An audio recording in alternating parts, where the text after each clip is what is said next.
Esse é meu trabalho de geografia sobre a Europa e os outros capítulos, como a Europa, a Primeira Guerra Mundial, a Guerra Fria, a Segunda Guerra Mundial, a Austrália e os blocos econômicos e o Japão.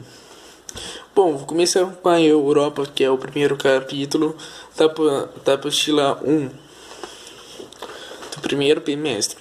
As questões ambientais na Europa era muito difícil, porque não existia nenhuma regra para a poluição, controlar essas poluições. Então o que eles faziam? Eles investiam em carvão. O carvão prejudicava muito. Então, o que eles fizeram? Eles tiveram um bom senso em ter as primeiras conferências, como a Estocolmo, em 1972, sobre o princípio poluidor-pagador, o desenvolvimento sustentável, relatório Nosso no Futuro, em 1987, e a ECO 1992. A Conferência das Nações Unidas sobre o Meio Ambiental e Desenvolvimento, Brasil, 1992. Teve ações: a Agência 21 em 1992, a Conferência das Partes COPs, o Protocolo Kyoto da COPs no Japão, Mecanismo de Desenvolvimento Limpo, foi criado o crédito de carbono. Bom, esse foi o primeiro resumo que eu fiz. Agora vem o segundo, um resumo que eu planejei para mim explicar a matéria. A Europa estava atento ainda a uma taxa de natalidade muito pequena pelos fatos, como o casamento tardios, que significa os casamentos muito tardes, e que ninguém queria ter filho, e se tivesse um filho era bom demais, porque a Europa era muito difícil de sustentar apenas o marido e a mulher naquela época. E já com um filho se tornava mais difícil ainda. A entrada da mulher no mercado foi também uma dificuldade que a Europa passou, porque ninguém aceitava, e ainda está sendo feito isso, ninguém está aceitando a mulher no mercado de trabalho. Teoria de Malthus. A teoria de Malthus dizia que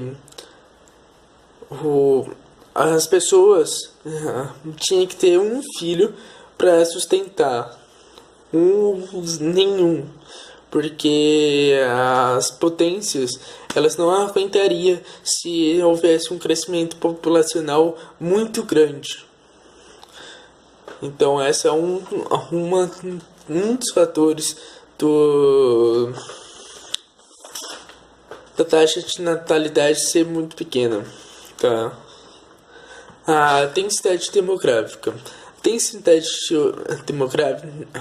demográfica é de 68 habitantes por quilômetro quadrado.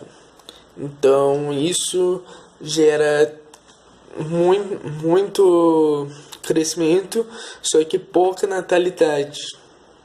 O IDH dos melhores países da Europa, que eu puxei aqui na internet para mim te falar, Noruega com 0,944, Suíça 0,917, o Países Baixos está a Holanda 0,915 e a Alemanha em quarto lugar 0,911. A xenofobia ela se refere a que todo tipo de estrangeiro passa por dificuldades. Isso na Europa é muito caos e muita polêmica gerada. A polêmica mais gerada é a xenofobia lá.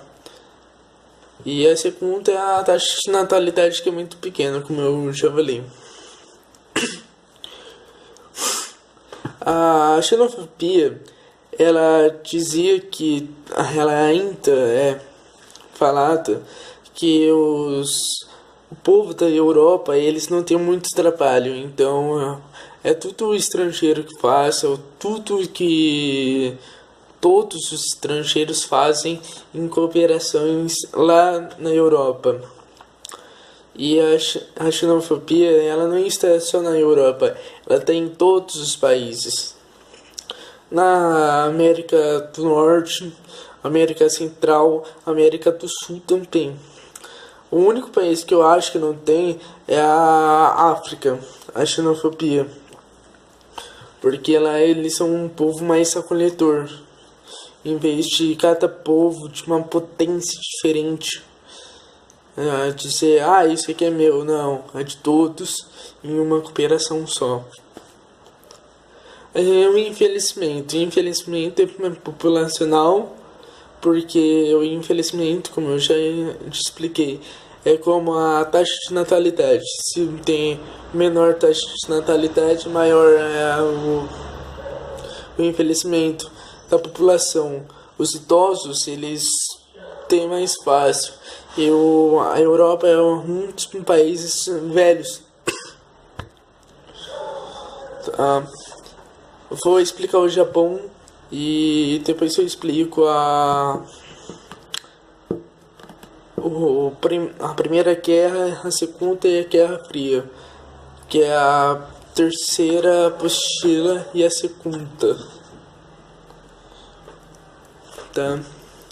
O Japão é uma das principais potências mundiais. Como o Japão, ele é formado por arquipélagos e ilhas. As ilhas são vulcânicas embaixo do mar, gerando o magma, que o magma vai crescendo gradativamente. Então tá aqui o magma, começo, e tá aqui o vulcãozinho. Então vai levantando a ilha. E não só por isso, o Japão se encontra em costas de placas tectônicas que faz que tenha tsunami, terremoto, erupções vulcânicas na superfície e marítima. O Japão, ele é capitalista. Ele sofreu uma crise econômica por causa dos tigres asiáticos. Ninguém queria investir muito, então o Japão estava investindo e não via retorno com isso. Esse dinheiro ia parar tudo em água para baixo. O Japão, ele perdeu muito dinheiro,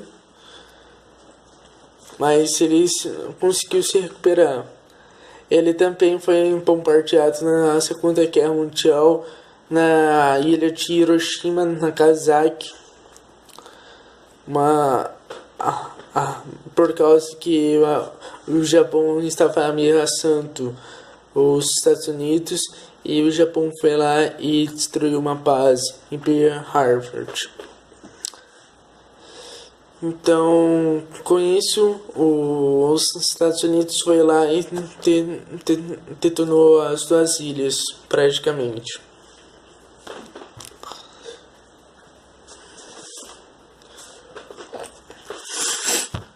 Austrália, ela foi colonizada faz pouco tempo. Ela foi colonizada em 1770, um dos mais novos continentes. A América foi chamado de Novo Mundo. E já a Austrália é o novo mundismo. A Austrália foi colonizada pelos holandeses, James Cook. Não sei pronunciar, tá? A Austrália ela é um sexto país em expansão territorial, área de 7.007 milhões de quilômetros quadrados. Sua área é superada pela Rússia, Canadá, China, Estados Unidos e o Brasil. Então ela fica em sexto mesmo. O relevo australiano é planalto cristalino. O planalto ocidental, cujas altitudes variam de 300 e 600 metros e possui importantes jazidas minerais. A Austrália ela é uma das maiores, desculpa a palavra,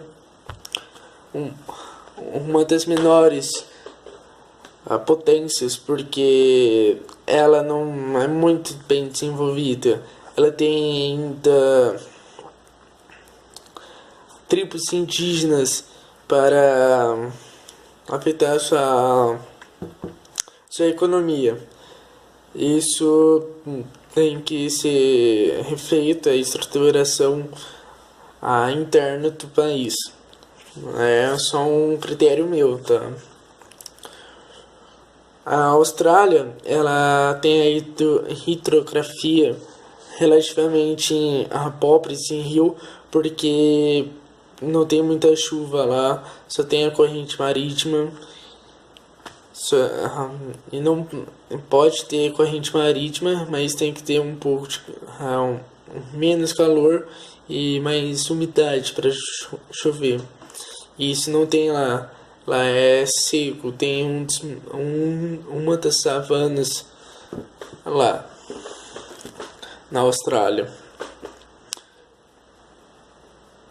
A bacia hidrográfica é a mais importante, é Murray, afluente do rio Darling, e se localiza no planícies centrais. Então, e tem rios, lagos grandes, como o Lago Erie, com 9.583 quilômetros quadrados. O clima são secos e áridos e semi-áridos.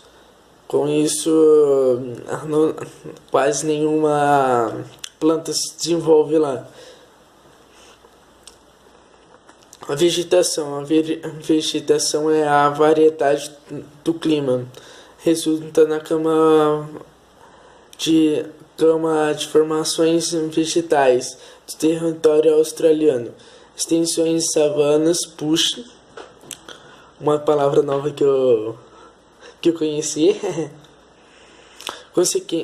Consequência dos climas quentes e áridos e as florestas tropicais. O jogo deve ter falado tundra. Zoas. A presença de eucaliptos, a árvore nativa da Austrália. A fauna é o canguru, um símbolo importante da Austrália. A Austrália é conhecida pela sua fauna intensa e temente.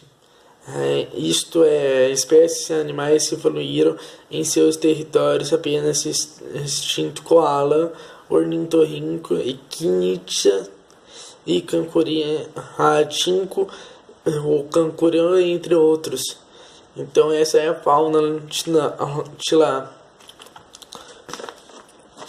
A economia australiana é um país que tem a economia muito diversificada, com indústrias ligadas a têxtil, setor primário, e com a produção de alimentos, vinho, tabaco, a exploração mineral até as atividades exigem grandes tecnologias, como a indústria de máquinas, equipamentos, produtos químicos, metalúrgicos.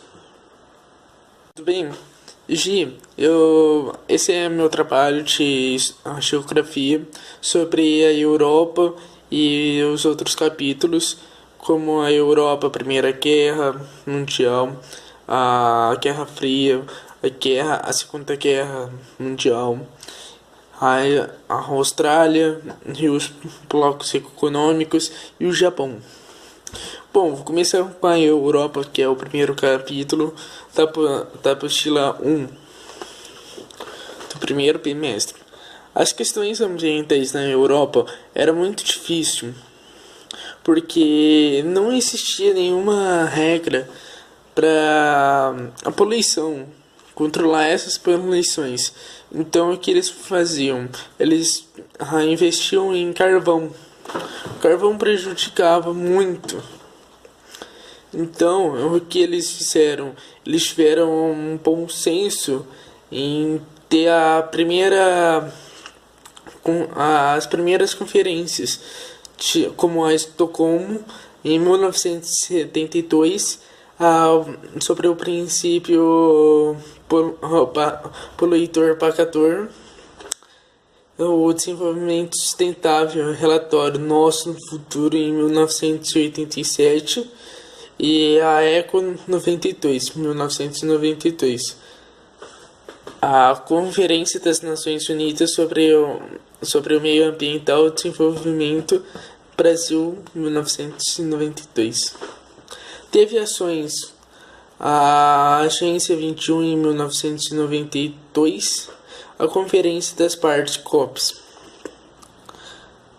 o Protocolo Kyoto da COPs no Japão, Mecanismo de Desenvolvimento Limpo,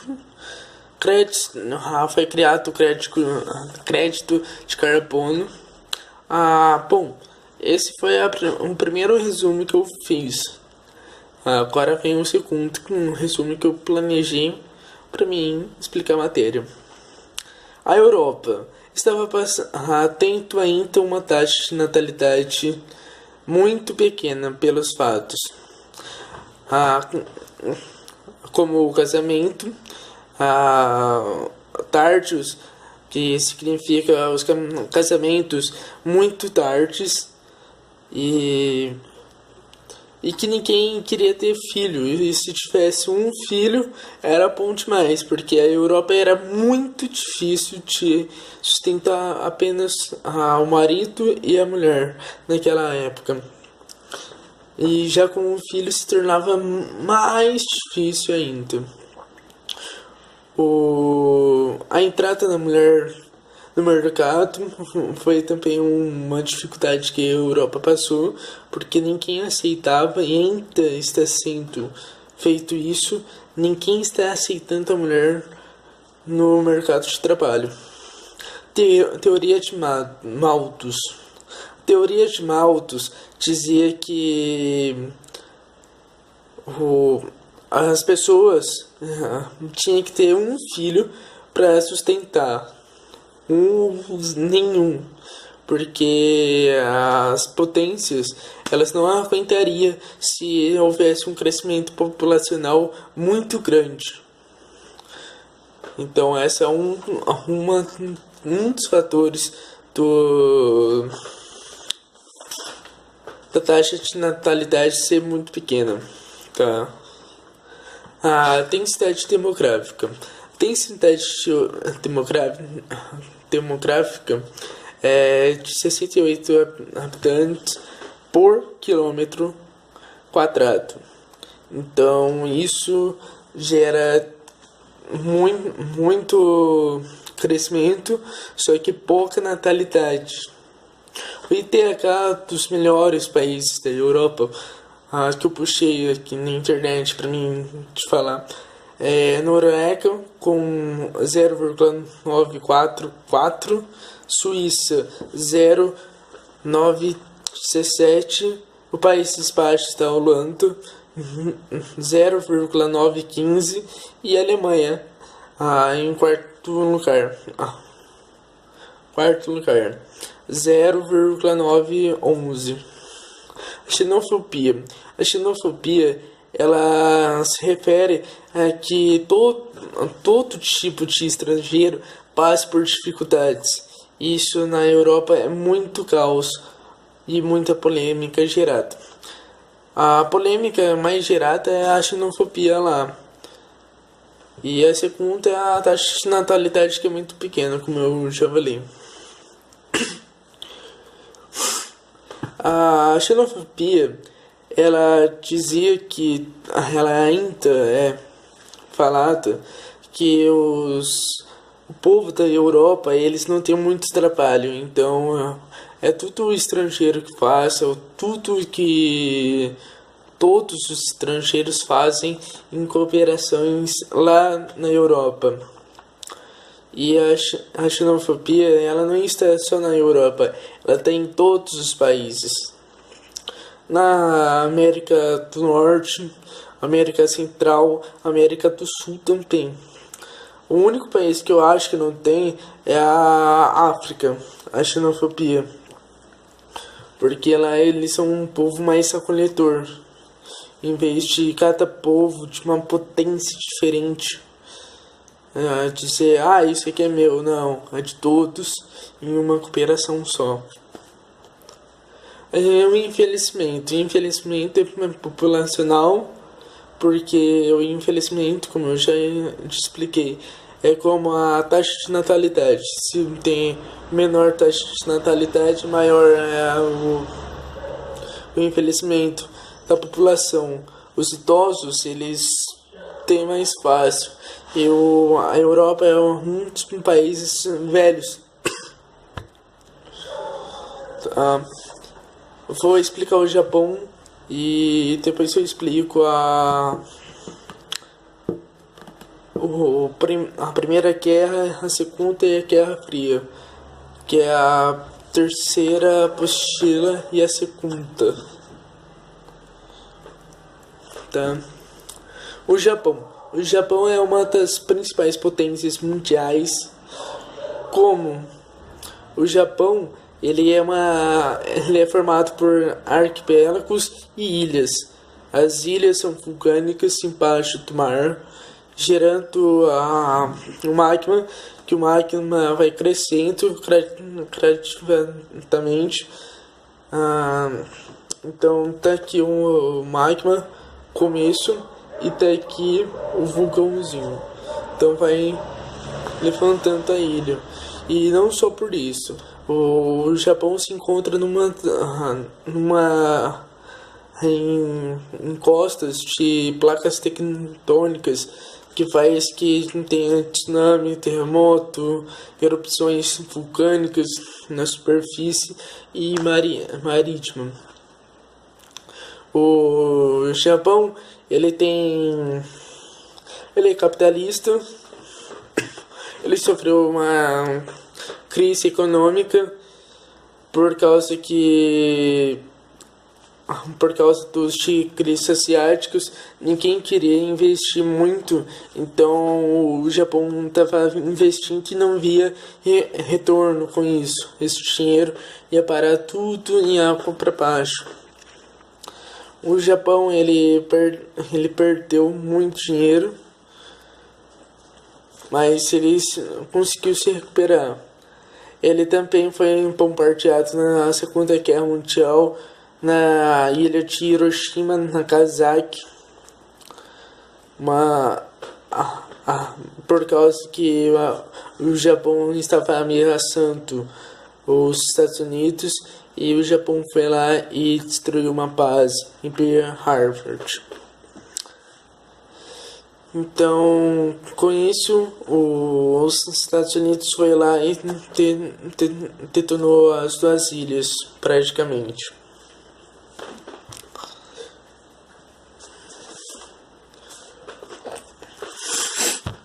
Austrália. A Austrália, ela foi colonizada faz pouco tempo. Ela foi colonizada colonizada em 1770, uma das mais novas, um dos mais novos continentes.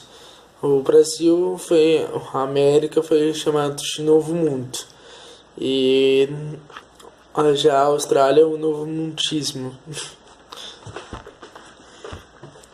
A Austrália foi colonizada pelos holandeses, James Cook, não sei pronunciar, tá? A Austrália ela é o sexto país em expansão territorial, área de 7.007 milhões de quilômetros quadrados. Sua área é superada pela Rússia, Canadá, China, Estados Unidos e o Brasil. Então ela fica em sexto mesmo. O relevo australiano é planalto cristalino. O planalto ocidental, cujas altitudes variam de 300 e 600 metros e possui importantes jazidas minerais.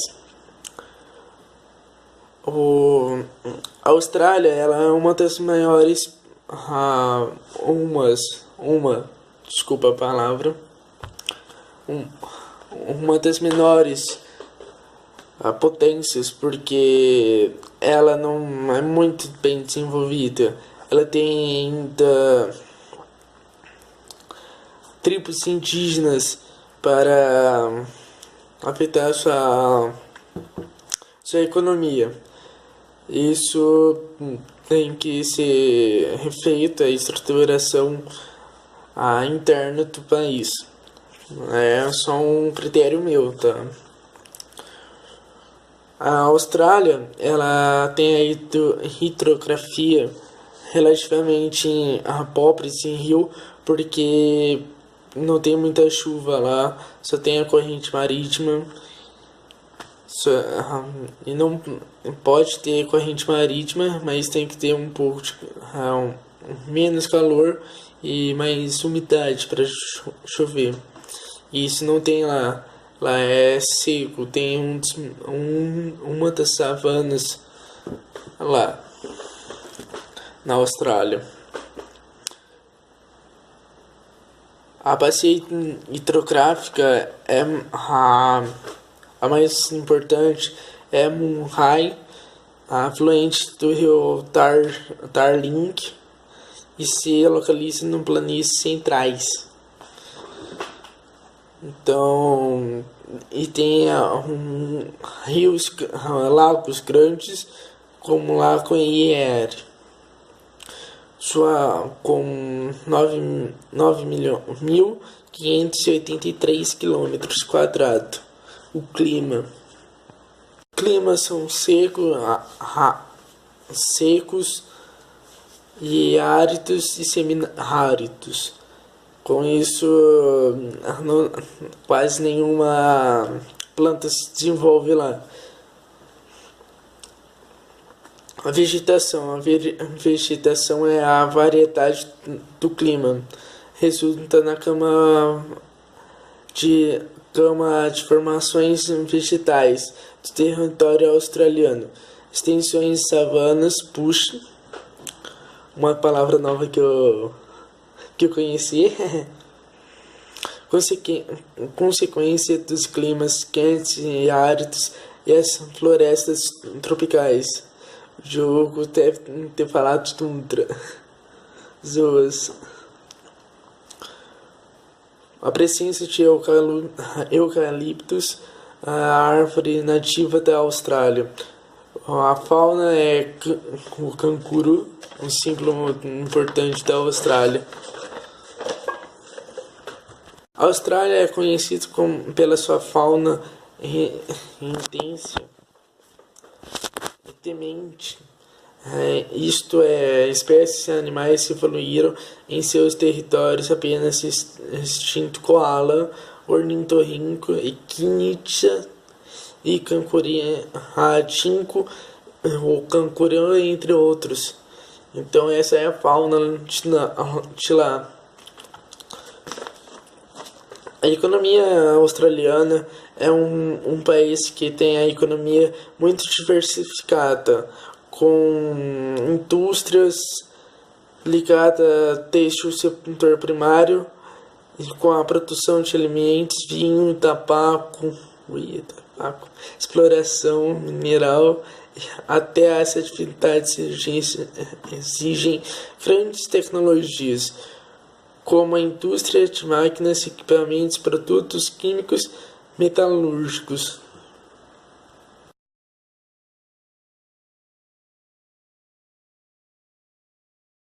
O motivo da Primeira Guerra foi o assassinato de um austro-húngaro, o Ceravejo, que por fim deu início à Primeira Guerra Mundial. O lado do eixo, que é a Tríplice Aliança, foi era uma aliança muito fraca, então ninguém tinha um poder bom para combater os Estados Unidos e com as outras potências maiores e mais potentes que eles. A única mais forte era a Alemanha, mas ela não tinha total aquisição para a vitória. Então foi isso que deu foi a perca da Alemanha e da Tríplice Aliança. Já a Segunda Guerra Mundial foi por causa que a Alemanha estava muito fraca e não aguentava a crise econômica. Então o país declarou guerra com a Polônia e invadiu. Só que nisso ela respeitou o Tratado de Versalhes e também um tratado que não poderia ter mais armamento bélico, só o que eles tinham. Esse tratado era o Tratado de Versalhes. Com tudo a Alemanha respeitou e foi isso que causou a Segunda Guerra Mundial. E a Segunda Guerra Mundial também, a Alemanha e os outros países, que foi o eixo do mal, Alemanha, China e Itália, não aguentaram. Só que nisso a ideologia de Hitler estava no poder. O Hitler não tinha a ideologia do nazismo. Já na Itália, Mussolini liderava com o fascismo. Aí na China, o imperador ele matava as pessoas simplesmente por não conter para conter o comunismo. Todos tinham que respeitar o comunismo. E nesse eixo do mal tinha um país super bom, que era a Rússia, União Soviética, URSS. A Rússia, a atual Rússia, antes era a União Soviética, ela estava no aliados, mas passou para o eixo do mal, porque ela tinha características de comunismo. E todo eixo do mal era comunismo ou tinha uma ideologia próxima ao comunismo. Já o aliados era capitalismo e o capitalismo mesmo. A Alemanha, Estados Unidos entrou na batalha porque mexeram com eles, por causa que a União Soviética entrou também. Aí o Brasil, todo poderoso, foi lá e ajudou nessa batalha incrível. Eles derrotaram os aviões pilotos, derrotaram metade da Itália com os jatos. Só que só que os Estados Unidos teve mais um motivo pelo ataque de Pearl Harbor. Então fez que eles entrassem para pegar os japoneses. E como eles estavam testando a bomba nuclear, eles foram lá e testaram em Hiroshima e Nagasaki. A Conferência de Teherã, em 1943, para ajudar a derrota da Itália, que levou a Conferência de Alta, em 1945. Dia D, o dia final, que Hitler nem esperava, foi lá e Estados Unidos e Inglaterra e França entraram e invadiram junto com a Rússia, a União Soviética, que veio, a União Soviética estava vindo de cima, e Estados Unidos, Inglaterra e França atacaram juntos. Então fez que a Alemanha acabasse perdendo. E tiveram uma dívida muito alta com esses países para a reconstrução. E também teve a Conferência de Potsdam, 1945, para o Japão. Bom, e temos mais um assunto. A multipolaridade e os blocos econômicos, eles são tudo dividido. A bipolaridade era entre socialismo, comunismo, capitalismo. Esses três são grandes poderes. Só que a bipolaridade ficou para trás. E a inovação era multipolar, que era muitos blocos econômicos para os países fazer as trocas e as comercializações. Começou pela União Europeia, que foi todos os países europeus para formar esse bloco econômico, que teve uma moeda única, que foi o euro. Recentemente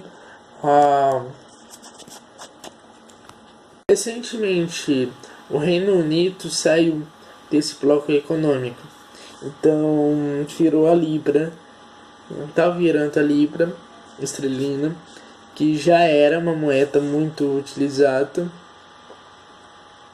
na época, quando não existia esse bloco europeu. Já outro bloco é o Mercosul. Todos os países da América do Sul fazem parte, só que não tem uma única moeda. Se tivesse, na minha opinião, seria um caos para administrar todos esses países com uma única moeda, e teria um prejuízo em cada país e uma crise diferente. Então é melhor deixar assim, na minha opinião. O Mercosul, ele tem uma livre comercialização e um livre. E os países podem fazer uma livre importação e exportação entre cada país, com uma pequena taxa de produtos. Isso aí que vale para todos os países, essa pequena taxa. O AP: Canadá, Chile, China, Indonésia, Japão, Coreia do Sul, Malásia, México, Nova Zelândia, Papua Nova Guiné, Peru, Filipinas, Nova Zelândia, Rússia, Singapura, Tailândia, Vietnã, Estados Unidos, Taiwan e Hong Kong. Esses são os países que fazem parte da APEC. BRICS: Brasil, Rússia, Índia, China, África do Sul. Esses países, eles também têm uma livre comercialização, como eu falei, de recursos minerais, para eles sim manter. E a economia gira em torno da livre comercialização dos produtos minerais, a NAFTA, a América do Norte, Estados Unidos, Canadá e recentemente, e faz um tempinho também, o México. Só que Estados Unidos não quer o México mais no NAFTA. Por quê? Porque eles não têm uma economia boa e o setor deles são muito baixos. Então é meio difícil de conter essa situação. Só que é tipo um armazém de tudo dos Estados Unidos e Canadá para as empresas maquiladoras que se instalam lá e vendem os seus produtos mais barato por causa da mão de obra.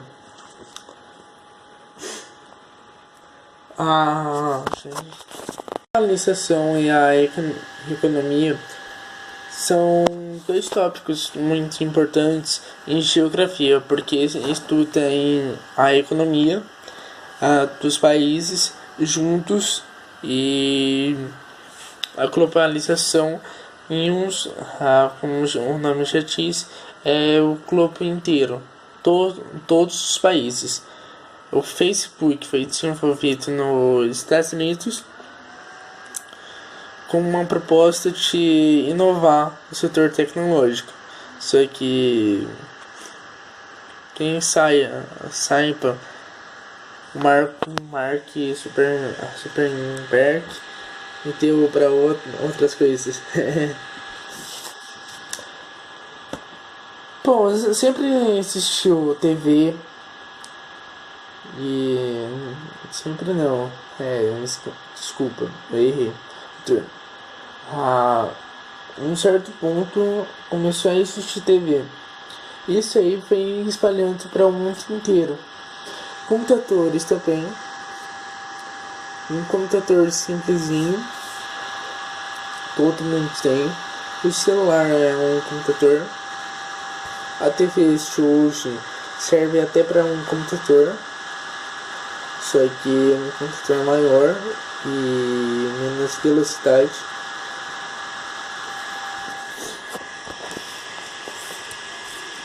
Então, as empresas maquiladoras, elas, como eu falei no capítulo anterior sobre o bloco NAFTA, o México está no bloco NAFTA por causa das empresas maquiladoras que se instalam lá e fazem que os seus produtos fiquem mais baratos com as mão de obra escravas, ilegais, e não tem muitos recursos para combater isso. E o México não age direito, então os Estados Unidos quer deixar, mas está com receio de perder ele totalmente. Então eles estão deixando o México lá. No Brasil existe empresas maquiladoras, sim. Algumas são empresas que exportam dinheiro para fora do Brasil, só que em produtos. Eu não conheço muito. Entre outros. Igual a Nestlé tem uma empresa na África. A África tem as reservas maiores de água, então ela exporta para a Europa com a intenção de ganhar mais e perder menos. Então isso gera a empresa maquiladora. A empresa maquiladora ela pode fazer o que quiser, porque tem a apoiação do governo.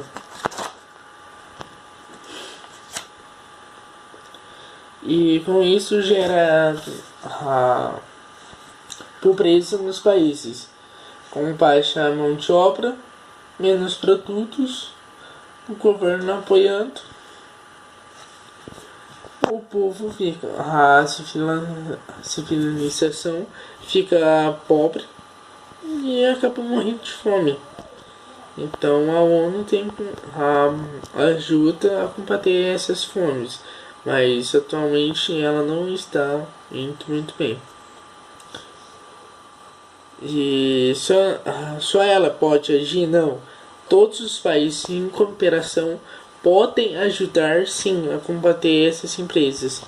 Só que tem que deixar algumas porque alguns países vivem disso, da empresa maquiladora. Eles não têm o próprio produto que eles vendem. Então tem que contratar outra empresa para gerar mão de obra barata. É esse meu trabalho. Obrigado pela atenção e fui.